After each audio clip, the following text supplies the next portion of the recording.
Hi, I'm Dr. Thomas Dace from Precise Chiropractic Center in Lake in the Hills. Today you're watching Let's Talk Local by 216 Creator Studios. Do me a favor, like, share, subscribe.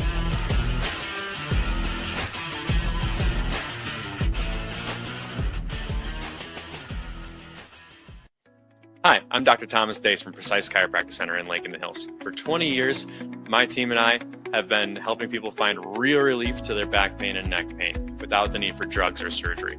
Our approach is simple. We combine advanced non-surgical care with proven technology like spinal decompression, soft wave therapy to help your body heal naturally. If you've been told surgery is your only option, well, it's not. We've helped hundreds of patients improve their mobility, cancel their surgeries, reduce pain, and get their lives back to living and doing what they love. Please visit precisechiro.com to learn more or schedule your consultation with us today. When you do, be sure to mention 216 Creator Studios for a special discount. Remember, federal guidelines do apply. At Precise Chiropractic Center, we don't just treat your symptoms, we've got your back.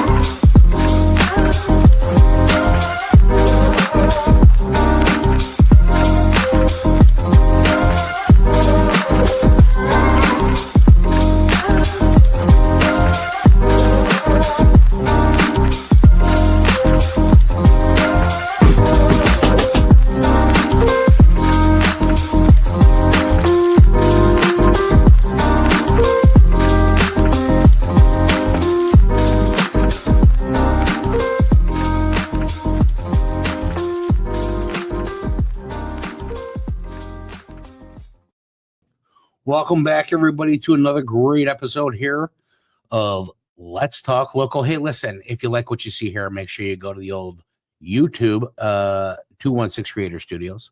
Make sure you like, share, subscribe. Ding that bell for the future notification. We appreciate the support. Listen, today's going to be awesome because we got BC in the house. BrightCap Entertainment. Yeah. That right? That's right. My man, Ashley here, is the man of magic. He is out there doing all kinds of great stuff for great people. Welcome to the show, Ashley. Thanks, man. Thank you for having me. Yeah, absolutely.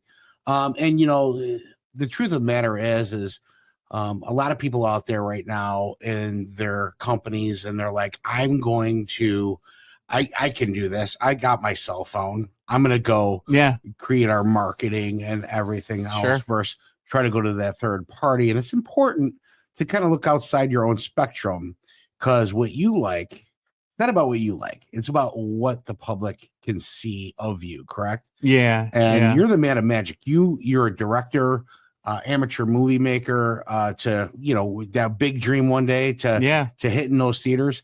And you're awesome at what you do. Thanks. Why don't you give us a little insight? Number one, starting with, what was your passion to do this, and how long have you been doing it to where you're at today? Yeah, sure.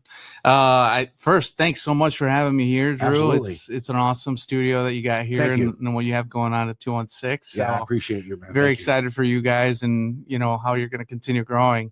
When it comes to, you know, kind of like, you know, my overall journey, it started really like when I was a kid. I was that kid that was running around with a Panasonic camera, making my sisters be the props, you know, for the different things that we were doing at home. This is like pre any social media, you know. So it's like, so were you directing? Were you directing that too with your sister? I was directing. Like, all right, now fall off the couch. Yeah. And I was doing like hard stop editing. So it was like edit as you go. I didn't know what it was at the time. So I was like, all right, we'll pause here and we'll reset, you know. Yeah, right.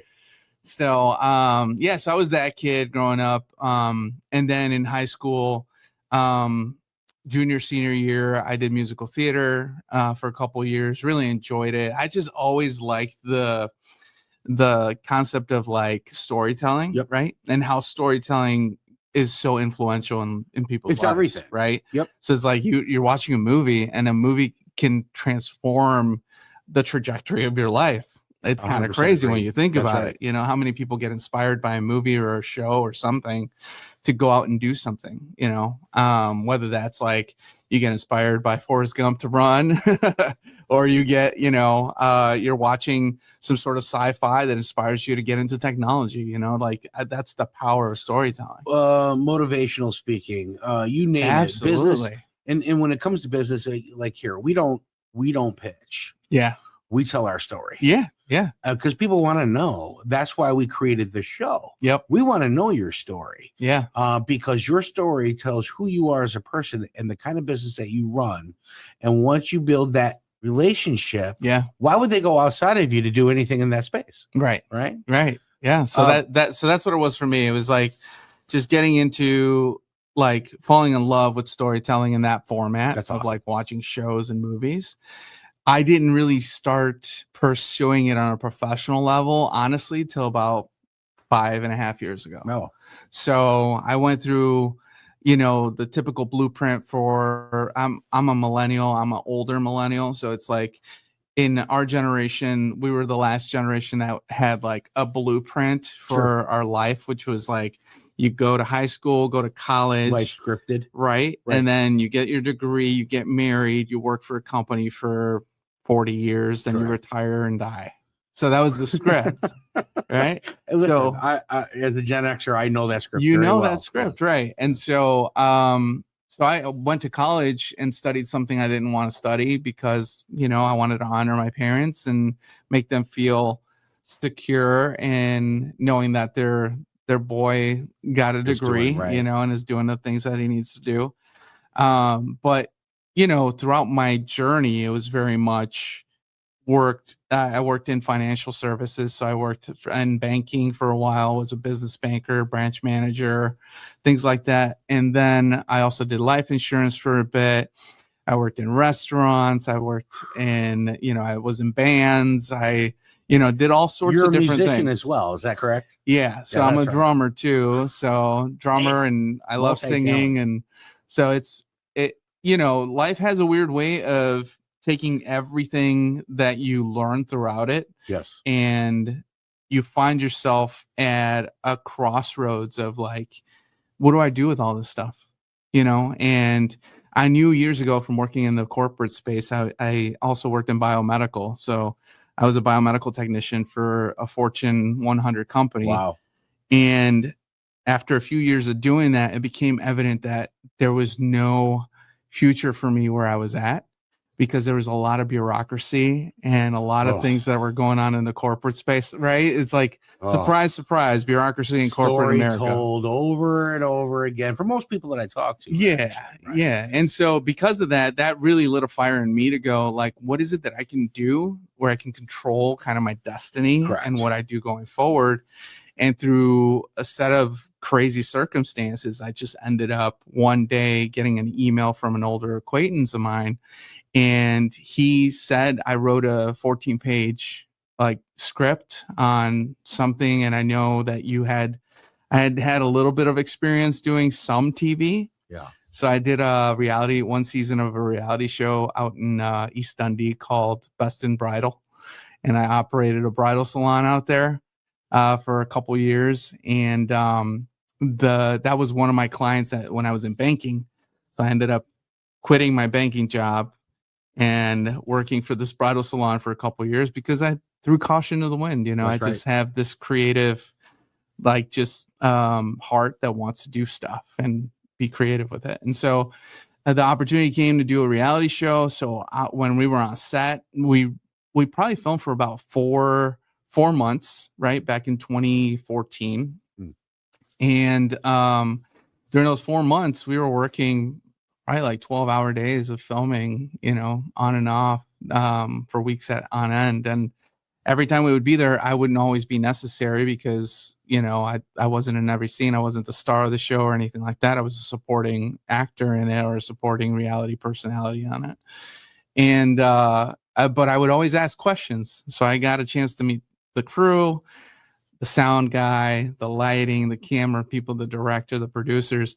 And I would always ask questions, but I never really thought about why I was asking the questions. It's just like, I'm really curious about how this is all put together for TV.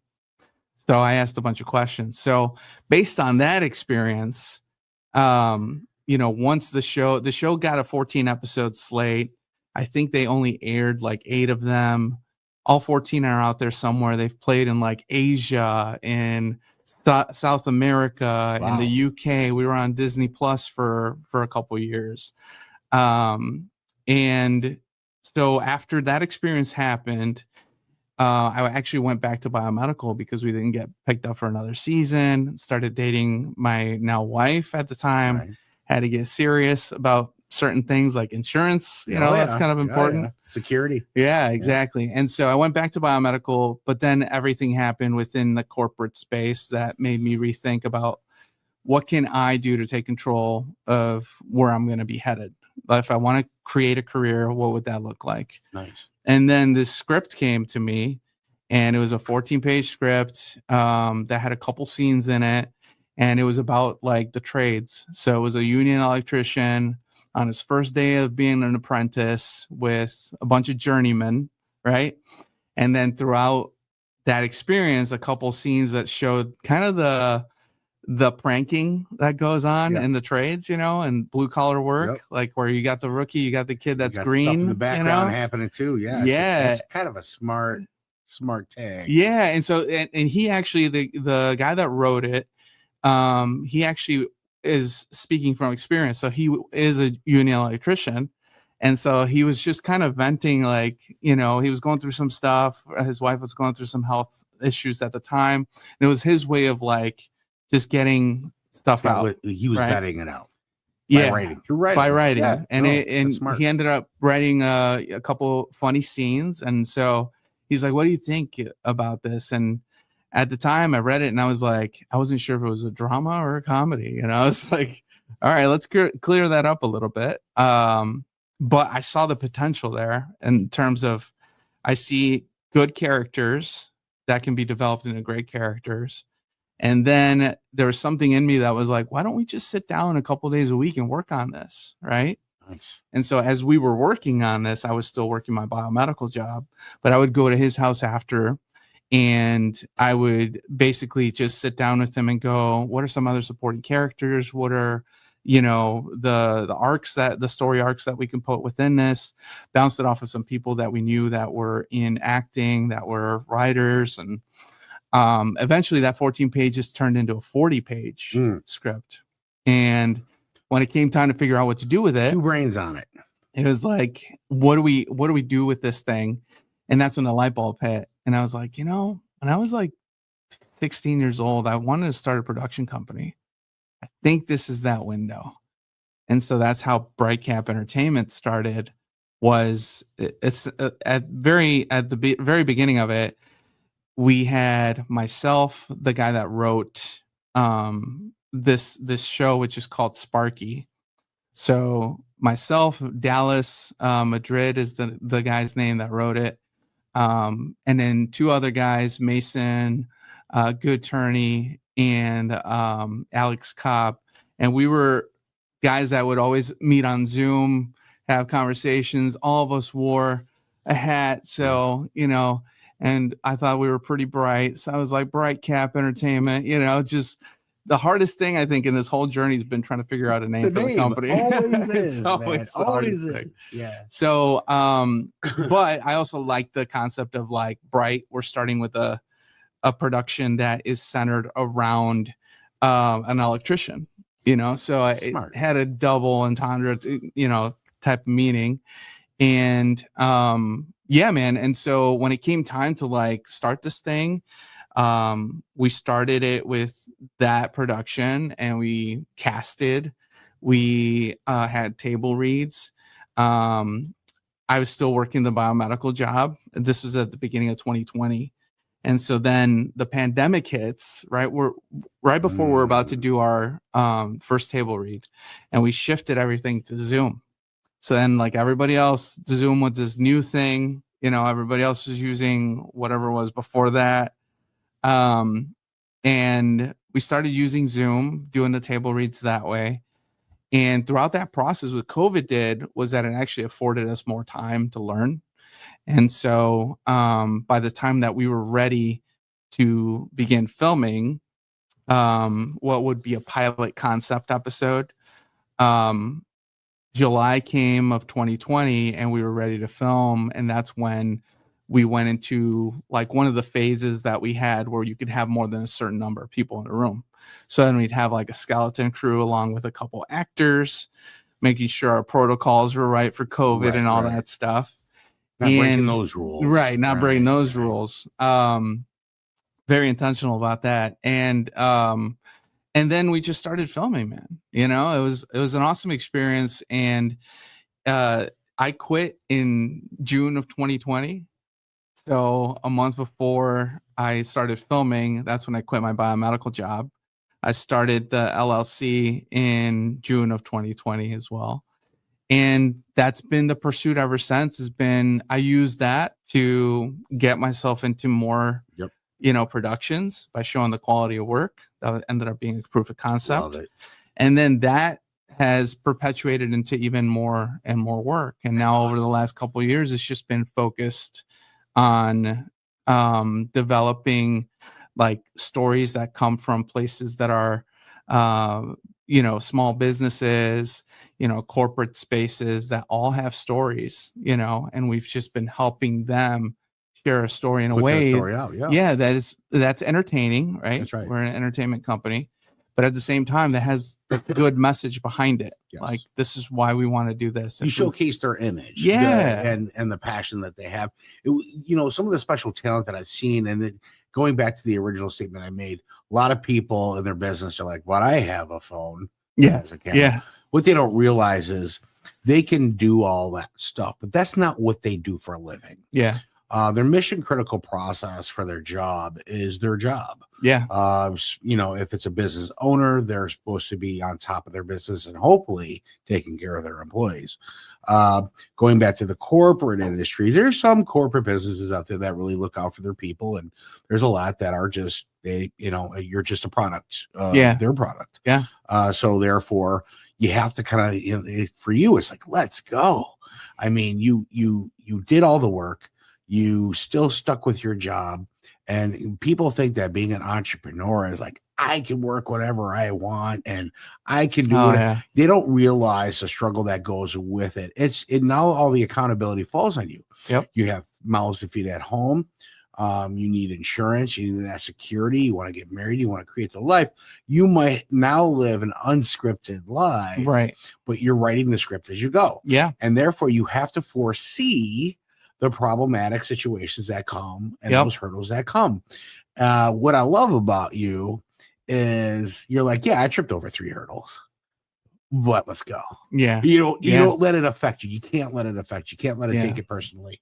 And your passion to what you do is you sit down and you listen to people's stories and you go, I have a vision of what your story is, and I want to do it, and let me show you what I can do with it, and then you tell me what you think, and then boom, you put it out there, and it's literally magic, you know. And I've seen some of the stuff that you do. Now listen, we could pop your website up real quick and kind of show the folks, you know, it's BrightCap ENT.com. And I mean, first of all, the website's gorgeous. Thank you. And you get a little taste in there of what you do. And so listen, yes, it's entertainment. If you have a script idea, he wants to hear it. Listen, you have a business that you just don't really understand how you want to market it into the new world of social media and everything else. Talk to Ashley, man. He's got you covered. Man, one of the things that I hear too all the time regarding marketing in general is word of mouth, right? Word of mouth is great marketing. I don't knock it for a second because that's how I've grown on my business over the years. Same here. I will say that there is something to be said about strategizing and developing a strategy that will get your brand out there. Correct. So if you're a business of any kind, like, the best thing that you can do is start developing some strategy around how people see you and how your name is presented out there. you know? Yep. And so that's where we come in, you know, when those folks are trying to figure out the strategy portion, that's where we look at brand, we look at, you know, your name recognition, what your SEO looks like when you look online. If somebody types in your business name, do you pop up in that first page? Correct. You know, and if not, why not? You know, so then we look at also the gatekeeping portion, right? Back in the day, if you wanted to get even access to a business, you would have to talk to a secretary or a front desk operator, and then that's where you would make an appointment to try to get into that office to meet. You were either roadblocked or you had the opening. And now it's just, you can Google, Chat GPT, anything, and get access to videos, get access to, so people break that initial barrier, like a client that's looking for you, they will break an initial barrier by just searching you online. And then what's presented of you online that represents who you are. Because I'll tell you this, if they don't like what they see, they're going to move on to the next person. So that's where I help kind of bring that visualization to life, where I go, do people know your story? Do people know what you're about? Like what you do, why you do what you do? And if not, why not? And how can we develop, you know, there's a lot that you can share in 2 minutes. Yeah. And so even creating a 2 to 3 minute concept video that shares about who you are, why you do what you do, and the heart behind it, like, that is powerful. You know, that's a powerful, influential tool. Even with our studios, right? It's kind of like we help create the strategy just the same. You know, what people don't realize is they're like, yeah, we have a website. Okay, how noisy is it? Right. Is there music playing? The people just want information, and people don't have attention spans anymore. So sometimes the shorter the better. Yep. Getting right to the point is the thing. But if you want your story to be shown, go through that video, get that put out there, put it, embed it onto your website, use it as a funnel, create the SEO where you're getting all that data traffic. Exactly. And so that's strategic. I call it surgical marketing. Yeah. Because you have a strategy and a targeting, right? Yeah. But now, instead of the old, I'm going to pick up the phone and call 700 people. Right. Like, that's a waste of money and time. Yeah. Yeah. You know, you want to get in front of somebody, do it the best way you can. Video. Yeah. Video, blast that to a list. Let them see them. Let them hear you. Yeah. And if you like, click that link below. It's going to go right to your email. They're going to contact you. Now you're going to get in touch with them. They're going to feel like they already kind of know you because they already seen you. Right. And then you're able to push forward. Right. This is the kind of stuff that you are doing for people. And the quality of the material, the product, and your end result is amazing. Oh, thanks, man. You know, thanks, and the best thing about you is you guys are humble. To find that in this industry, I've learned the hard way myself, is I'm kind of a big deal. You know, it's hard, man. It's so I think hard. people try to toe that line between confidence and they think that confidence means that you have to be proud. And I think it's the reverse of that. I think it's okay to be proud. You can be proud of your expertise and your talents and everything, but don't not stop learning. Pride in the sense where you don't recognize humility. Correct. And so I try to approach things because I don't know everything. You're open door. I'm learning. I'm still processing. I want to learn from the greats and meet with them. And the only way to do that is if you position yourself with a posture of humility, where you're able to see, you know, like whether I'm working with a PA on set or whether I'm working with a big executive. Now, to me, it doesn't matter. I can learn from both.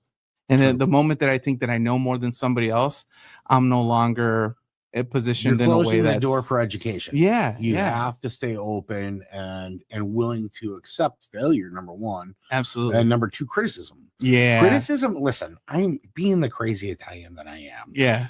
People will criticize something and I'll be like, oh, yeah, no, I'll totally, you know, I'll write that down. I'll get alone and I'll be like, ugh. Yeah. And then 2 minutes later, I'll be like, well, I got a good point, you know? That's tough for artists too, you know, like the criticism aspect of it. You know, they have a vision and the artwork's never done if you really think about it, because they can go forever. Yeah. But if you're like, well, why would you? Because my perception's key. Yeah. Right. So their perception might be different than your perception. Right. The great thing that you guys do is you put your perception on their story because that's how you visualize it. Yeah. But you are the public Yeah. that's coming outside of their box. Yeah. So that's how other people will view that too. So you're taking it and you're saying, let me show that back to you. This is how people view you Yeah. and your greatness about you. And they'll be like, oh, I never saw it that way. Or, yeah, that's awesome. And then plus, because I never put that together that way. That's the brilliance that you guys carry on your spectrum. So is there anything new into the future? Were you looking to go with this?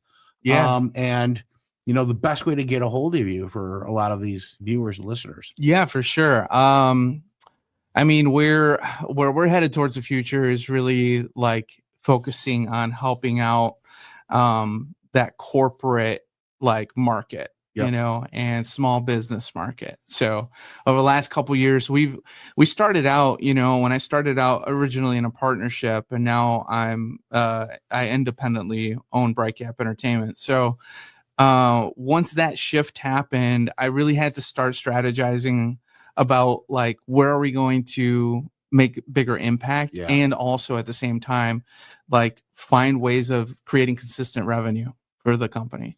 And so what made sense to me is like businesses are leaning towards video as far as how they showcase themselves, right? Outside of like the traditional commercials, right? Now it's more about people want to pull the curtain back and see how are things made? How are things done behind the scenes? Absolutely. Not everything is, right. You know what I mean? Right. But don't give a free advertisement. You remember that, right? Yeah. The Empire can send that check to 216 Creator Student. No, there you go. For the plug. You go. But that's the thing is like, once I saw that there was a need there, right? Yeah. So when you have a passion for something, there's a reason why you have that passion in your heart, and there's a certain like discontent that you have where you have that gifting in order to solve a problem. And so when you're leaning into that discontent that you have, it is something where you can really like start analyzing and figuring out where is that gap, and how is my discontent, my passion, what I want, the thing that's moving me, how can I fill that, that gap that's there. And so for me, it was like, I think I'm gifted in developing story and sharing story with people.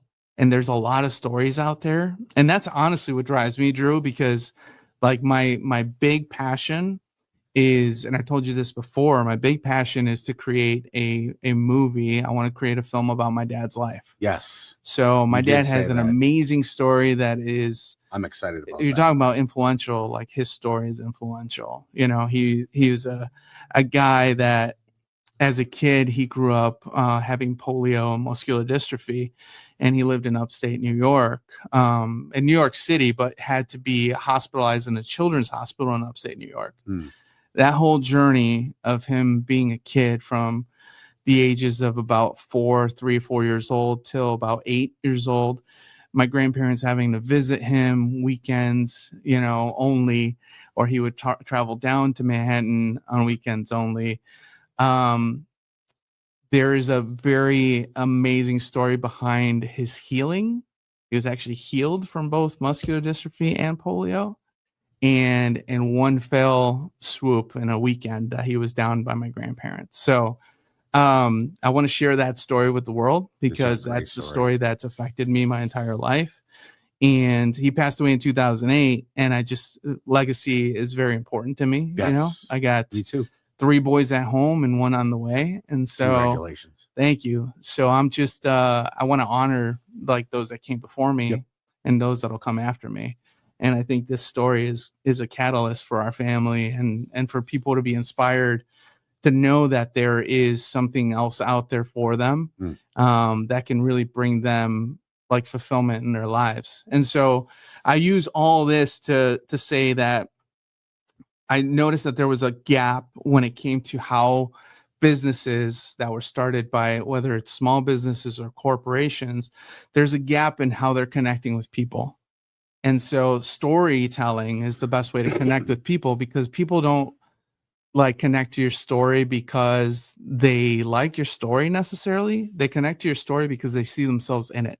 Correct. So when you see yourself in somebody else's story, that's where the connection The happens, relation is, right? Yeah. And that's where you start leaning in, so if I can do that with businesses, then at the end of the day, it helps their profit margins, Yes. because it pulls people in, and that's your return on investment, is getting people in the door. That's right. And wanting to learn more about you, your product, and what you have to share with the world. Oh man.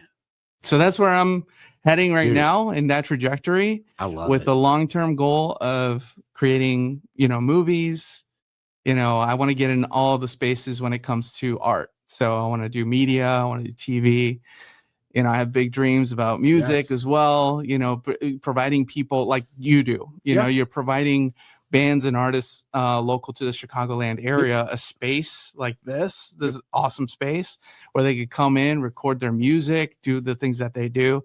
And I want to do the same thing on the video side of things as well, just providing them that. And so, yeah, man. So I think there's a lot of really cool overlap in what we do. And it's cool too, because some people will be watching this and they'll be like, yeah, it's kind of weird that a studio owner and an enterprise company or a growing company to an enterprise company for doing what you do.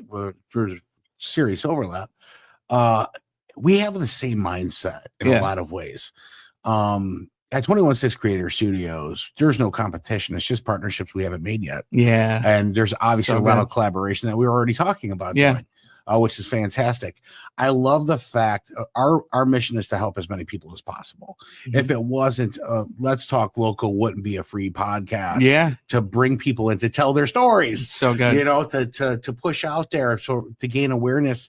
Our marker here of ROI stands for ripples on impact. Yeah. That way we create that awareness. We drop the rock in the pond. Those ripples go out. That branding gets aware a little bit farther out, a little bit farther out. It helps bring business in for the mom and pops or into the SMB market.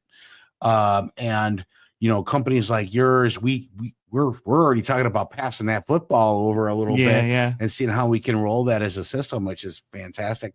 I absolutely love everything about you, your personality, thanks, your energy, your synergy, your honesty. Listen, folks, if you're looking for someone to help your business fill that gap or that need, check out BrightCap. That's brightcapent.com. And I believe that QR code right up there in the corner will bring you there if you want to just go ahead and throw the old pocket computer over that, turn on the little camera there. That'd be great. Yeah, which is another great tool. I'm not gonna knock phone cameras, because the fact that I think that what that provides is you no longer have an excuse why you can't do something. Correct. Yes. So when you're starting out, some of those cameras aren't that. I mean, listen, I'm not gonna say that I use a phone camera, but I use a phone camera sometimes. Of course. I mean, listen, it's not a flip phone camera or like what was that? BlackBerry. Yeah. Right. Yeah. I'm of that age, but I don't do that. However, sidekicks. Oh my God, the sidekicks.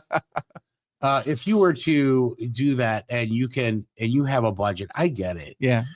We started the studio on low budget and built it out to where it's at today, as well as my other business. My budget still is a cell phone. That's it. Insurance if I need it, but I really don't. We're a brokerage on the other side. So if you know how to think outside the box, or you build that network, or if you're in the network of greatness, I got a guy is still a thing. Don't go outside of that network. If you have a great network, give them the business. 9 times out of 10, they're going to take care of you. And even if it's pricey, they're going to still take care of you. And if you're not happy with it, they're going to make sure you are in the end of it. Right. And then down the line, that business gets passed back and forth. People go to mixers, people go to these other community events where they see the same people over and over, these network groups over and over again. Wherein if you can see the story on camera and push that out there for the world to see, it starts grabbing in traction from places you would never imagine. Yeah. And it's your story. Yeah. And I love that. Your story is fantastic, by the way. Thank you. I absolutely adore that. Thank you. You with the struggle of not knowing where you were going to go or what you're going to be. Yeah. Being in personal and professional development myself, I'm like, man, Great story. That should be a show in itself. We see a lot of young people that are in their 20s that feel a sense of urgency and desperation when it comes to figuring out their purpose. And so, and I was there, I was in that same boat where I wasn't sure what I was going to do. I was 37 when I figured it out. Yeah. So it's like, I think just to calm hearts that are out there and anybody that's listening that's a young entrepreneur, just know that as long as you continue persisting and meeting people and wanting to be in relationship with people, eventually your superpower is going to rise to the top, right? And that is going to become evident because people are going to resonate with your superpower and they're going to tell you what it is. I had people in my life that would tell me, oh, you're creative, you should do something with creative. I wasn't sure if that was going to pay the bills. That was my hesitation. That was my fear. And it wasn't until my 30s that I started leaning into those fears and going like, what's going to happen if I wait another 10 years to do something? And I'm going to look back and regret that I didn't do it sooner. Right. Yeah. So it's like, you only have now, you only have today. That's right. So because you only have today, like you only have one move. You're going to do it. Right. Or I guess you have another move, you don't do it and you stay stagnant and then you wait and then you regret some more. So for me, it was like, got to step into it. Right There's away. a lot of people right now that are out there that don't follow their dream. And because it's based on fear of where they're at now. They're comfortable, but they're miserable. Yeah. They're stuck in an entity or a job that isn't moving them forward, but they know they need to make X amount of dollars and they got that little bit of security. Yeah. But tell me one time in your life where you got something accomplished when you were comfortable. You got to be uncomfortable to make that happen. We live in a society that's very geared towards comfort. Correct. And you almost desynthesize You being motivate a little uncomfortable. harder when you're not comfortable. And not only that, listen, for every rejection, that's one of the biggest things I teach is for every rejection, there's new direction. Yeah. And you're able to, how many times or how many opportunities are you missing right now? Yeah. While you're sitting there being miserable. Yeah. Right. What's the worst case? You go back out and get another job. Okay. Yeah. What is that going to hurt? You live from A to Z. Yeah. How far to Z are you? Yeah. Let's go. Yeah. Stop wasting time. There's and man, that's so good because there's no there's no guarantee again that you'll get a chance to pursue something that you're passionate about. And I don't care if you're 40 or 50 or 60. Yeah, exactly. If that's something you want to go do, do it. You're here. Do it. What is it going to hurt? My call to action is never just go and jump into it willy-nilly, right? Like don't go to your job tomorrow and quit. Okay. Be strategic. Be strategic about your decisions. Like be smart about your decisions. If you haven't figured out what you want to do, like this is why networking is important, right? This is why relationship is important because then you can surround yourself with people. You should be always surrounding yourself with people, which is why I'm here with you today, that are smarter than you. Okay. No, it's not true. Because if you do that, if you surround yourself with people that are smarter than you, then at the end of the day, what you're going to get is you're going to get wisdom, right? And wisdom is going to breed action, and that action is going to breed results. So if you're able to just surround yourself with people that are wise, you will come up with the strategy on what your next step is going to be, whether that's starting your own business or pursuing a different job, whatever that might be. But I would encourage people, don't get stuck believing that it's impossible. Yeah, because the job that you have currently pays the bills, that you can't make moves that will get you somewhere else. Would you say that first of all, mindset is key to everything. Oh man, 100%. If you say, well, I can't, then you won't. Yeah. If you say you can, well, that's a good possibility. Yep. Right. I love the strategic part. Don't just jump out unless you feel that that's what you need to do. Yeah. If you feel like I just can't deal with this anymore. Yeah. Then bounce. Yeah. Bounce and go get it. Right. Worst case, you get another job. Yeah. If you're feeding a family of 4 or 5 and you have no money and you bounce, you didn't hear that from Cappuccino. Cappuccino's telling you, be strategic. Right. But if you're a young entrepreneur, yeah, and you're like in your 20s, listen, your 20s is the time. You bounce off the concrete like a ball. Time. Yep. You know what I mean? And yeah, the smartest Figure people in it the room out. right now is Nico. He's the youngest one here.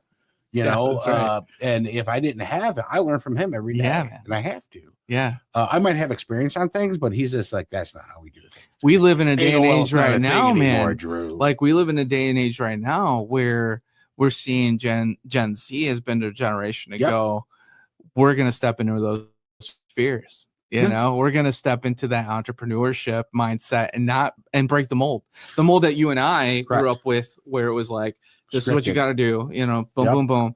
They're like white picket fence, forget marriage, that. right? Yeah, you know, right. like, We don't even want to own a house. So that's kind of brilliant. We want to travel. We want to do, you know, and I think that's, I'm excited about the Gen. A lot of people like Gen Z, and they don't. I'm like, listen, that's not my world anymore. It's theirs. We got to live in it. I think the biggest thing that we can do as now an older generation, right, is really come alongside them and go, like, we want to empower you. Yes. Like, because there's going to be obstacles. There's going to be doubts. Yeah. There's going to be a lack of strategy and there's going to be wisdom needed. So that's where you and I can come in and go, like, this is what we've learned, you know, through our experiences, right? Because we can only speak through our experiences. As an entrepreneur, strength is something that I think that there's a lack of in the newer generation because, and our fault, and our generation's fault was, we'll never do that to our kids. And then all of a sudden everything's handed on a platter and then there's a tablet in front of their face for 24 hours. Right. And listen, there's nothing wrong with that either. That's fine. But knowing how to stare at somebody in their eyes and have a conversation or shaking somebody's hand, those pocket computers are great, man. When you want to communicate and stuff, that's great.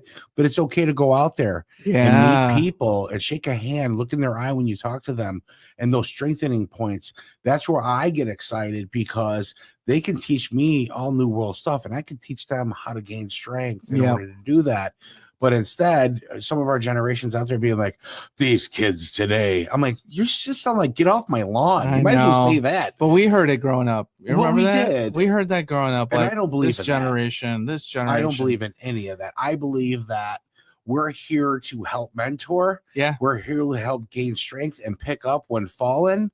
Yep. Not criticize, but educate. Yeah. You know, and that's my mindset on it. And hopefully other people like us out there that do that for that generation, because they're a pretty powerful generation. They're smart. Yeah. When I was that age, I was not that smart. Yeah. I was doing dumb things a lot. Yeah. Same. You know, and they're doing smart things. They're like learning how to like publish things and they're reading and researching on that little pocket computer all the time. Yeah. Where we didn't have that opportunity. Yeah. Right. Yeah.